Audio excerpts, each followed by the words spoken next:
welcome to the Catholic Forge, a conversational podcast where we gather to explore our Catholic faith and discuss how it forms our lives. All are welcome to join in this conversation and journey. Thank you for listening. Hey everyone, welcome to the show. This is Eric in Missouri. This is Ben in Kentucky. John is in some far-flung place. Is he driving to Texas right now? Is that what he said? Is that what's happening?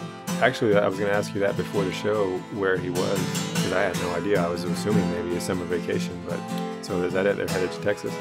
They always go down to see Cecilia's folks, and so I didn't know if that was this time, because he drives down, and they fly down, and he drives down to collect them and drive them back to Illinois. So I thought maybe he was on the road, and I asked him, I said, are you going to get a stop and see me? Because one of the routes they can take is through Kansas City. Well, that's fine. We are here to discuss something that I don't know if John is big on this at all, but you and I certainly are, and that is the Chronicles of Narnia, bringing to mind, of course, that famous, what they call now, Ben, the first viral video, that Chronicles of Narnia rap from Chris Parnell and who was it? Andy Samberg, right? From like 2005, whenever the movie came out. I forgot all about that. I think it's loosely considered the first viral video. But anyway, I didn't know that it had achieved that status. Oh yeah, I'll click over and go find it just to see how many views it has. But wildly popular over so many years. But you have done a great service to the world. And that is, you've perpetuated the cause and content of Chronicles of Narnia by C.S. Lewis by reading it to Evie. Now, Evie is how old? She just turned 6 in June. So I would say, not having any children at that age, not having read this for a while, that she's probably right in the pocket for something like this. I don't know if 6 is old enough for The Hobbit. Maybe. I don't know, every kid's different. Evie's not old enough for The Hobbit just because in my memory it's a lot scarier. She's very sensitive to spooky ideas, scary ideas. As a grown man reading it, that whole cave scene when Bilbo first encounters Gollum down in the pitch black darkness, that gives me the creeps. I mean, that's a scary scene. So I think we'd have a lot of nighttime trips into our bedroom if we read that chapter to her. What is it? Riddles in the Dark, I think is what it's called. Yeah. So she's not ready for The Hobbit, at least content-wise. Now, reading level-wise, I'd have to put them side by side. I feel like it's still maybe more advanced than Narnia, but I wouldn't swear to it. Yeah, sure. We've been holding off on this one. Of course, I've been chomping at the bit to read it, and kind of a side note, we started of course, everybody reads aloud to their kid, especially like toddlers. You read the little board books and, stuff like that. But this idea of like real in-depth reading aloud, like a full 200-page book, I don't know that everyone does that. And I hadn't really thought about it. We've done it with the first series we did it with was The Little House. Well, I mentioned that on here, Little House on the Prairie. Mm-hmm. It sparked Evie's fear of black bears there for a while, but right. And I remember. So I mean, I've always loved it, and it's been a great family time. But there's actually this Catholic lady named Sarah McKenzie that everybody should check out, and she started this blog podcast. It's called Read Aloud Revival. Okay. Hey, Sarah. And Alice stumbled on her, and she really inspires you. I mean, she makes you want to do it even more. She's got, it's kind of her mission in life, and she really goes into depth about just what a great way it is to connect with your kid, to bond, to foster a relationship, to educate them in a natural kind of progressive way, as you're telling stories. I mean, just sharing stories, So it's really beautiful just the way she lays it out, of taking one of those things that might seem commonplace and really magnifying it and showing you how much bigger it really is than just, hey, a lot more is going on here than just reading a book, I just found Sarah on Twitter. It's like she's not been active since January, but it looks like that she has a book that's published, The Read Aloud Family. Yeah, Alice has read that. Got it from the local library, and yeah, it was on sale at Barnes and Noble, but it was for just 24 hours, so we missed that. But I'll send her a follow and I'll tag her when I post this episode over to Twitter and let her know that we gave her the little shout out. It looks, I mean, scrolling through her feed real quick, and anyone can go check it out. She's at RA Revival, Read Aloud, RA Revival, as in Read Aloud Revival. Go check her out on Twitter, and you can see some of her content there. Very cool.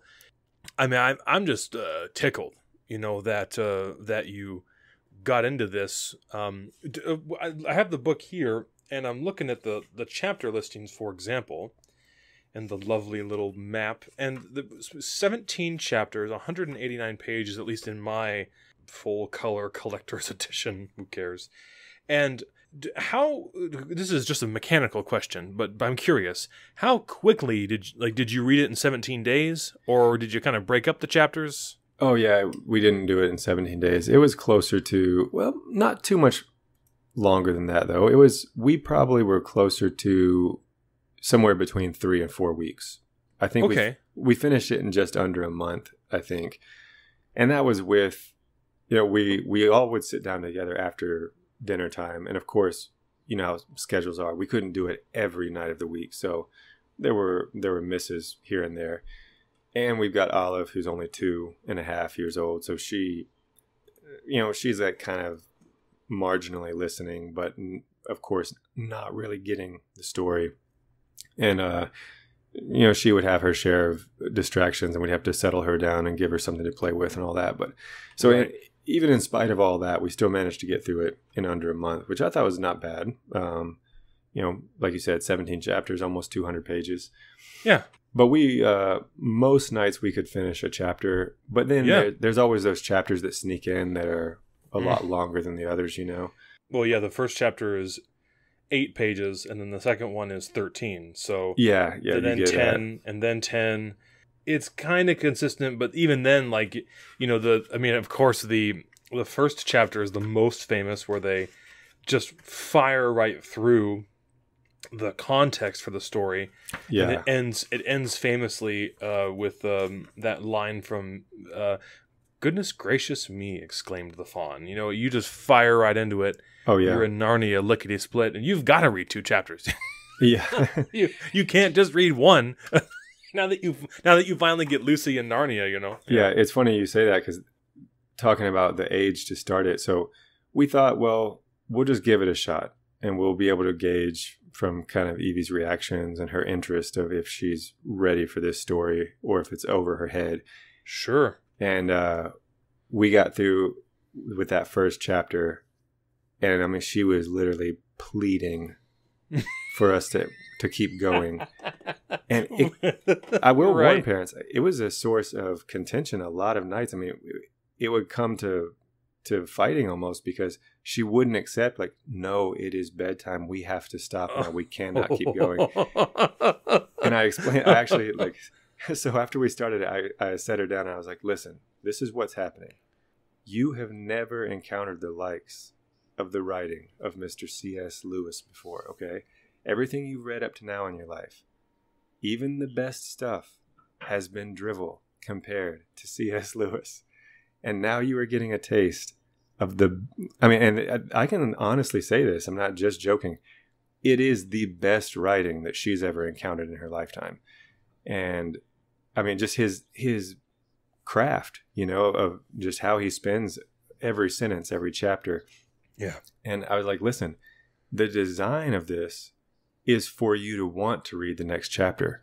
So if we follow that to its logical conclusion, we're going to be up till 5 a.m. just finishing this entire book. There is no place, there's never going to be a chapter that you want to stop at. Do you understand this? Right. And so we had to have that conversation a few times. But yeah, she was, like you said, I'm describing chapter 1, she was on the hook from the get-go. And so we knew, okay, this is a good move. She's ready for it. Yeah. And that never stopped all the way through to the end. I mean, she was on the edge of her seat wanting to know what was going to go on next.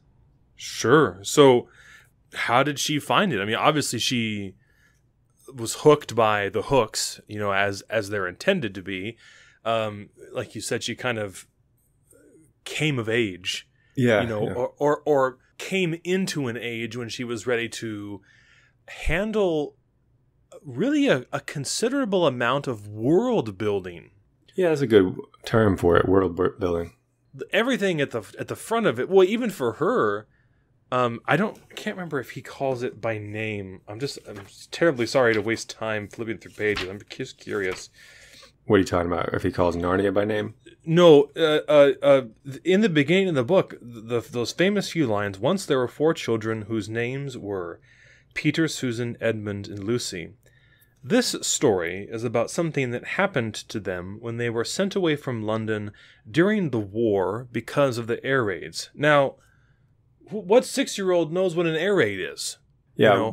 And much less what a war is. Maybe with a vague concept, but we're talking about the Second World War. Right. This is serious business. They were sent to the house of an old professor who lived in the heart of the country, 10 miles from the nearest railway station and 2 miles from the nearest post office, which is such a love. I'm just going to read the whole book, so you can say or go. Yeah, it's what a charming. You're right. You said it so well, man. What a charming detail. I kind of feel a little bit of emotion just rereading this now. What a charming. I'll just say this and stop. 10 miles from the nearest railway station, which no one cares about now. Who cares how close you are to the nearest Amtrak? And 2 miles from the nearest post office, which is that's a token Lewis detail. Yeah. Like the railway station was enough. Like that tells us that they had to go 10 miles by automobile or carriage. Right. Obviously, and it's carriage in the story. So that's what tells us like that. 10 miles from there, but then 2 miles from the nearest post office, which means that there's a post office somewhere in the country. Anyway, so world building, right? Even in those first 3 sentences, there's a war in London getting bombed. 4 children go to the country far away from civilization to a professor's house. So he's a simple picture, but with profound connotation. And of course, in the movie version, this takes like 15 minutes. Oh, yeah. Just to get that far. Because they want to talk about the dad and the picture and no, don't leave the picture behind and the air raids and the sirens and all this kind of stuff to set a visual context. But the book doesn't give you that. It just says, guess what? There was a raid, war, and this is it. And off they went. We don't even know. We read the first 3 sentences and we don't know, are their parents involved? What's happening? He goes immediately into a biography on the professor for like a paragraph. And so how did she respond to that? Like, did she remember who people were in the story? Did she have a sense of there being a difference between Narnia and the house? Or was it like Lucy went immediately into the wardrobe? Yeah, and actually about the air raid, that was our first pause in the story. And she didn't ask. She didn't slow us down. But I just thought, okay, I'm gonna tell her what this is about, so she kind of understands. And then she actually fires back at me like, yeah, World War II, this book I read. And so she's got this other book from the library that was set in that time period. So she actually was familiar. Sure. Oh, okay. Unbeknownst to me, she was familiar with World War II. But yeah, that was the cool thing is watching her reactions, because she's read a lot of books with magical elements to them. But it's been real, I don't want to say lame, but I mean, because it's not lame, it's books that are directed at very little kids, Nothing of the scope, though, of walking into a piece of furniture and coming out in another land, like I don't know what, if you want to call it a parallel universe of sorts, but something that's existing somewhere else at the same time. She had never ever encountered anything like that. So there was a little bit of back and forth there of her it was kind of like you could see her wheels turning and her wanting to make sure she was understanding what these words were meaning. Like, okay, so Lucy's in a different place now. She's in a different, I think she said, is she in a different country now? And I said, well, yeah, kind of, but it's like not a country that's necessarily in our world. Right. I mean, I don't even know how to say it, like how I would even describe it if someone asked me, because it sort of has shades of The Great Divorce, where the pictures he's painting in it are echoes of our world, a bus station, a bus, rainy streets, but it's not London, it's not New York. And so Narnia, like, for example, and I'm just curious, we'll have to come back to this years from now, and you can tell us if you ever get to The Magician's Nephew, when you get to Charn, 600, or was it 900 years in the past, 600 years in the past, when you get to Charn and you deal with Jadis, who goes into hibernation after her defeat, her exile, and she becomes the White Witch, the White Queen. Oh, that's right. And of course, there was a tree growing in this. You have apple imagery, moral decisions, and all this business. And there was a tree growing there. The tree, I have to go back and read. Someone out there is going to know exactly how it happened, and I'm sorry I don't. But the tree somehow gets back to Earth, and that tree is made into a wardrobe, which allows it to be to transport a person to Narnia, even though the tree itself was not in Narnia. I have to go back and look again. Yeah, I had forgotten all of that. It gets real far in there, and that's when you meet Diggory rather. Who becomes the professor, right? And so who had this whole adventure. So it's no wonder that I'm getting in your way. I'm sorry. Please just continue more with her experience of this book. No, it's fun to talk about the story, and I loved how and I should have mentioned this at the beginning for anybody, yelling at their earbuds. There's some contention on what order to read them in. You got people, diehard fans of both ways, whether you read them in the order that Lewis wrote them in, or in the order of their timeline once all was said and done, Right. So we're choosing to read them in the order he wrote them in, to experience them as you would if you were alive at that time, and just getting them as he was putting them out, Mm-hmm.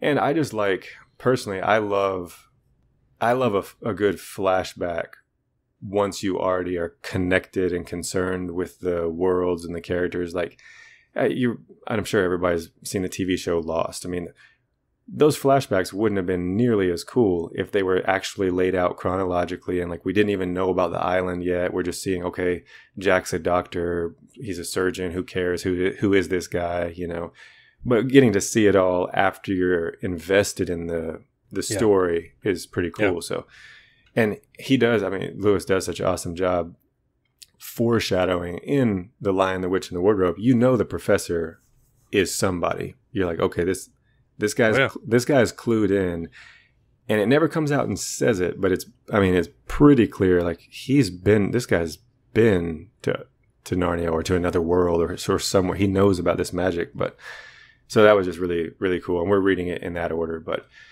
yeah, I also made the decision not to point out any Christian symbolism or parallels. Okay. I just thought I'm going to let the story, I'm just going to let her experience it as it is and let her mind take from it what it will. There'll be plenty of time when she's older, to get into all the details. And I don't mean this to sound, I don't want anybody to misconstrue this.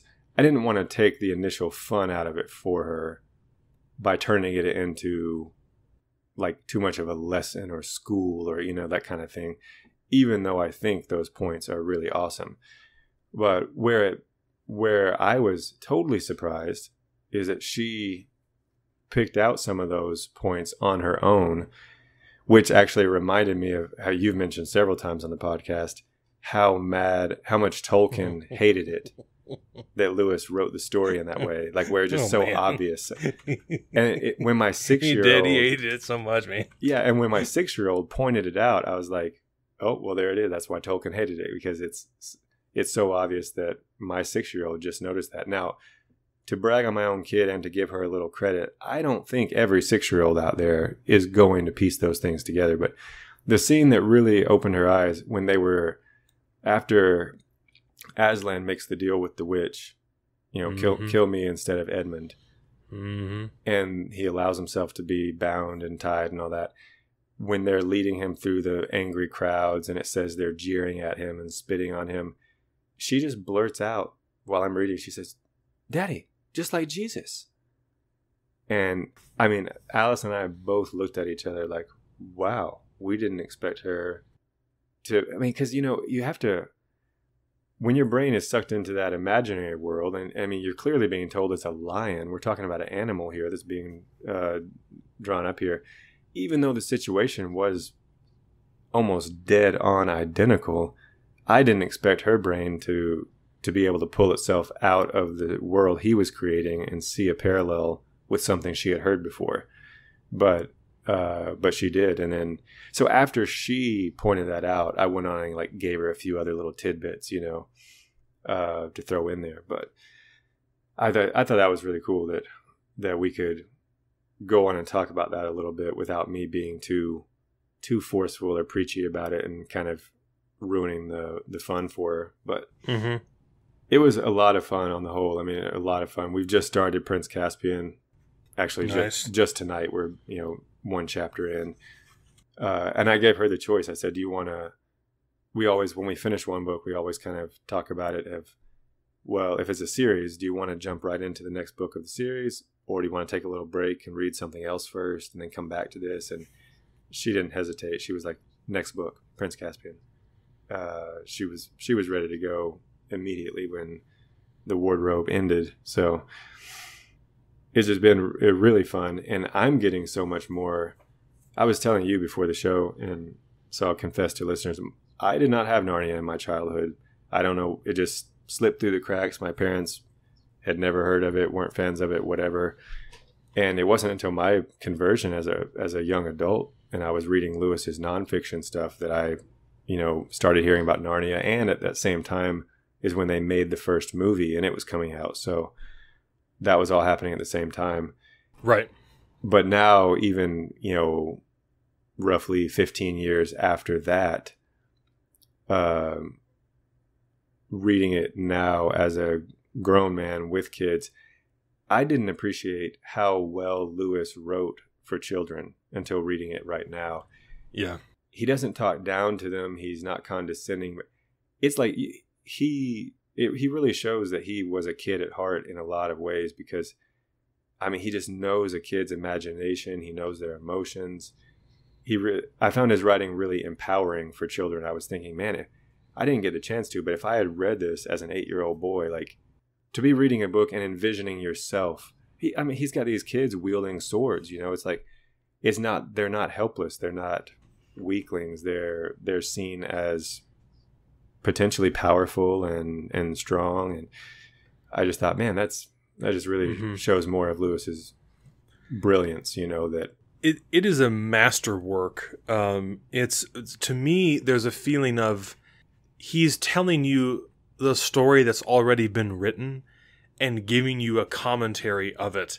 And there are so many times that, especially in the parenthetical notations, where it's like he's inserting his commentary within the story itself. And even, of course, we come to that moment that you mentioned, the death of Aslan. And there are a couple things that just stand out to me that a child could appreciate, but a person could appreciate anymore. And so just before he surrenders himself, Susan and Lucy, of course, come to tell him no, and of course we have the disciples saying, "Lord, please," and he looks different to them all of a sudden, right?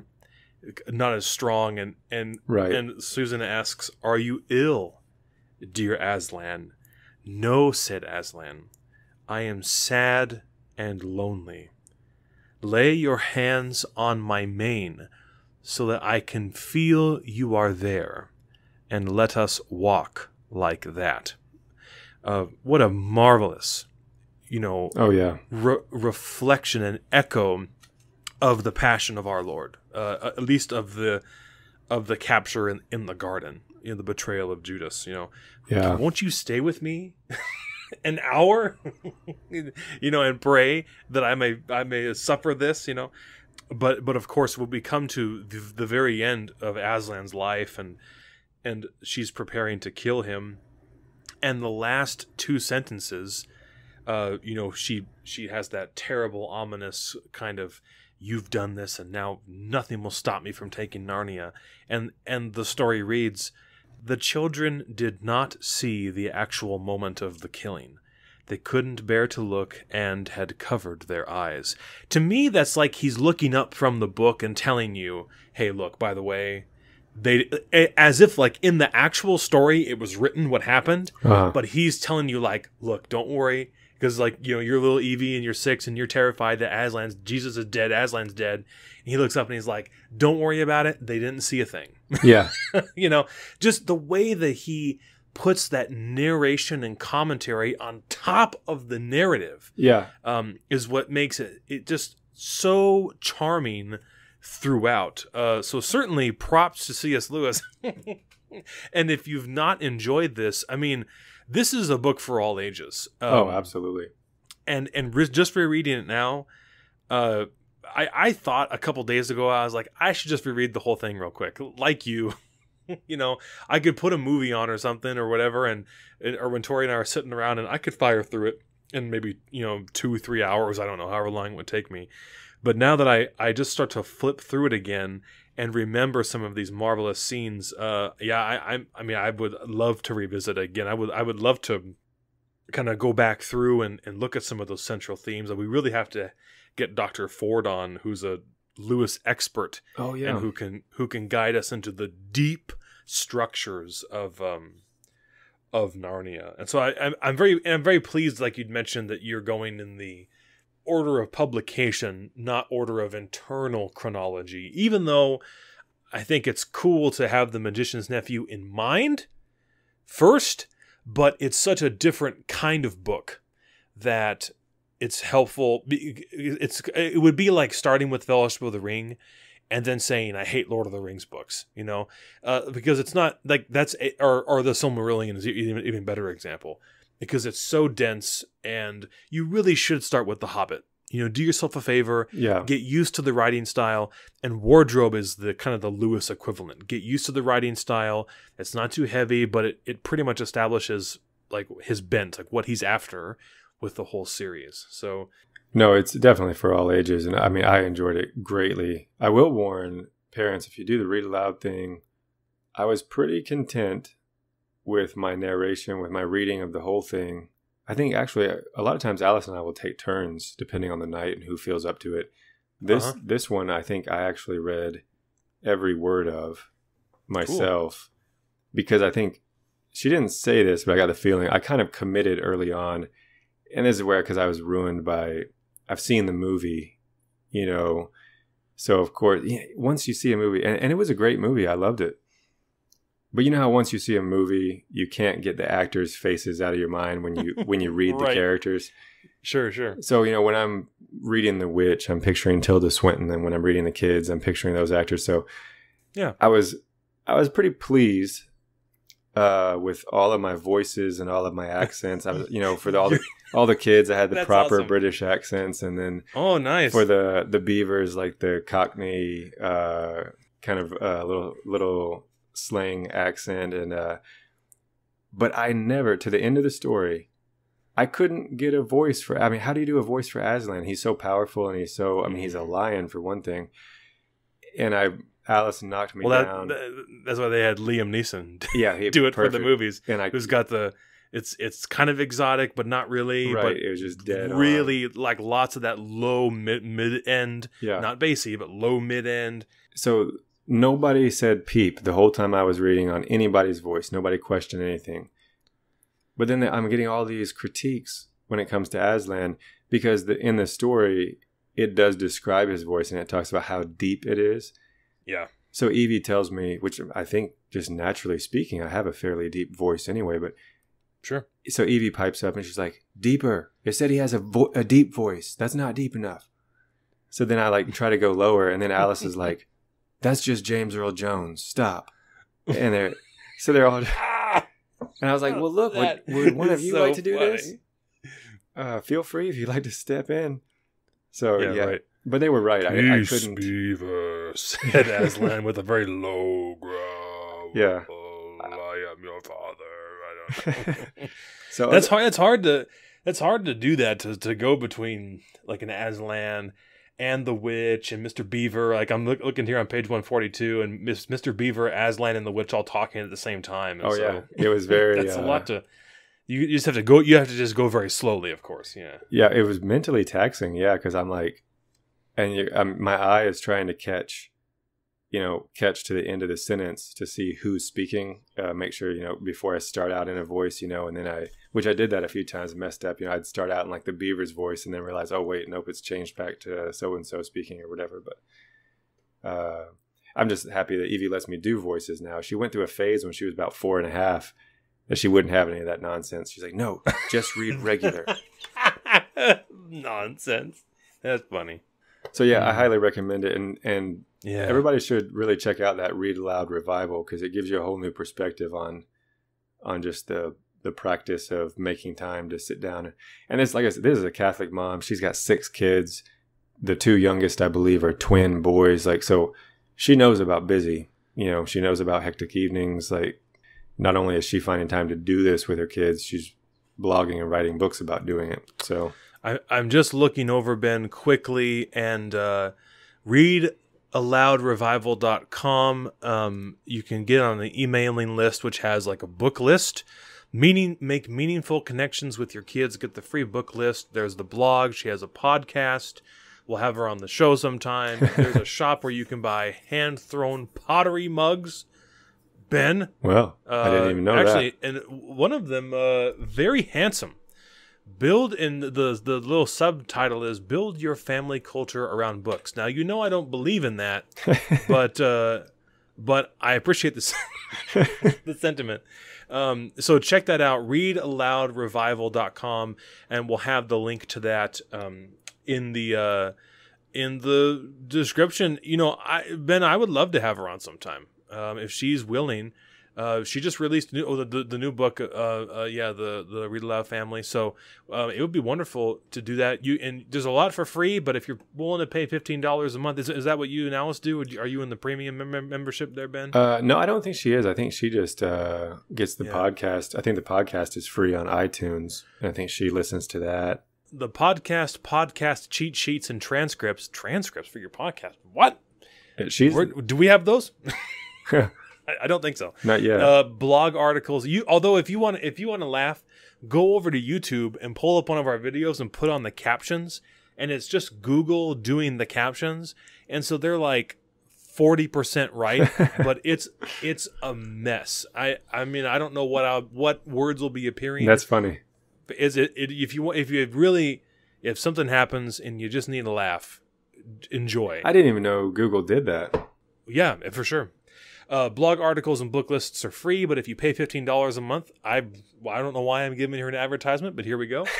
You get all of that, and plus online author access, online masterclasses, online whole family workshops with a VOD video replay, Mama Book Club member forums, a resource library. You can attend an in-person meetup. That's cool if you want to meet her. I guess at maybe like the LA Religious Conference, or if she's in your area doing a talk or whatever. And you get a 15% discount on the Read Aloud Revival shop. So check that out. The first thing I say when I get upstairs is, Tori, do you know about this? And have you seen how cute their book bags are? So there you go. So check that out. And thank you, Ben, for sharing all of this. I was just tickled, truly, when you'd said that this was part of the reading. And of course, I would only recommend that you'd maybe start to float the idea of the Hobbit out there. Maybe after Narnia is done and gone. Oh, definitely. You've gotten through all of it, which will take you, maybe into like the winter. In the fall, winter is a great time to read Tolkien. The summer, even though there's some great summer scenes in Lord of the Rings, it's really fall, winter. I agree. You want to get that. So maybe she'll be into that by then. I don't know. That should be about when we can finish up the Narnia series. Yeah. If we average one a month. Sure. And she might hit a wall. You know, she might want to take a little break and go to something else in between a couple of the books. But I doubt it. It's pretty compelling stuff. Yeah. Absolutely. Good. This has been the Catholic Forge. Thank you for listening. We'd like to close, as always, with a prayer and a blessing. May God the Father, God the Son, and God the Holy Spirit bless you, guard you, and lead you to eternal life. In the name of the Father, the Son, and the Holy Spirit. Amen. Thank you for listening to the Catholic Forge. We hope you've enjoyed this episode and will leave us a positive rating and review wherever you listen. How about 5 stars over on iTunes for the Chronicles of Narnia, please? You can help out the show in a big way by sharing this episode with your friends and family. I know that you know someone in your life who loves the Chronicles of Narnia. Send this over to them. Of course, continue the conversation with us on Facebook and Twitter. Let us know what your favorite Narnia book is, okay? I want to hear it. And to get a hold of us, you can reach us at thecatholicforge@gmail.com. For more information regarding the podcast, visit our website at www.thecatholicforge.com. We especially thank our well-read wives. I mean, I'm speaking for myself, and I know that Cecilia has to read a whole bunch because she's a theology teacher. I think it's a safe bet. I know that Alice, she's got her nose in there quite a bit. So we thank them for their support of this project, and we thank you very much for listening.